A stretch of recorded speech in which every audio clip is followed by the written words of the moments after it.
नमस्कार मित्रांनो, आज आलो आहे कोकणात आणि कोकणात येऊन पोपटी करायची नाही कशी शक्य आहे. मग त्यासाठी लागणारे 2 किलो चिकन, बाकीचे सर्व साहित्य आणून मग आम्ही भांबुर्डा आणायला गेलो. अशा पद्धतीने भांबुर्डा गोळा करून आम्ही मग तयारी तर झालेलीच होती.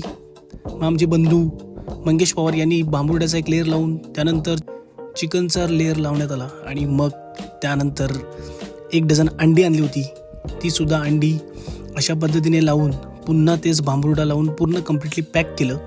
आणि मग आमचे दुसरे बंधू विठ्ठल पवार यांच्यावर आम्ही 1 डझन अंडी सोलण्याची जबाबदारी दिली होती. त्यासाठी त्यांनी एक शॉर्ट पद्धत वापरली आणि काही क्षणातच त्यांनी सर्व अंडी सोलून दाखवली. मग मंगेश पवार बाहुबली पद्धतीने तो माठ घेऊन आम्ही पुढच्या तयारीला लागलो आणि काठ्या गवत हे तर गोळाच केले होते. मग काय लाव रे आग, अशा पद्धतीने आम्ही 30 मिनिटासाठी ती आग लावून ठेवली आणि मग आमची क्षणातच ती पोपटी तयार झाली.